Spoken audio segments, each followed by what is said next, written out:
Every day starts before anything else gets moving. I walk the line, check the systems, and make sure everything's ready to run.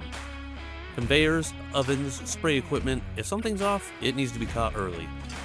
Once production starts, it doesn't slow down, so you have to stay ahead of it. Throughout the day, I'm checking temperatures, listening to the equipment, watching for anything that doesn't sound or look right. Some days it's a small adjustment. Other days it's stopping to fix something before it turns into a bigger issue. There's always something that needs attention. You learn the equipment, how it behaves, what's normal, so when something changes, you catch it right away. Everything here depends on the process staying consistent. If one part falls behind, it affects everything that comes after it. That's why staying on top of maintenance matters.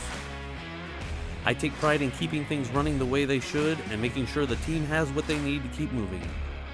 I'm also a musician, and I like to bring that same creativity and focus into the work I do here, because when everything's working the way it should, that's when you know you've done your job. My name is Barry Eppley, and I am a maintenance technician at Winona Powder Coating, and when everything's running right, that's when I've done my job.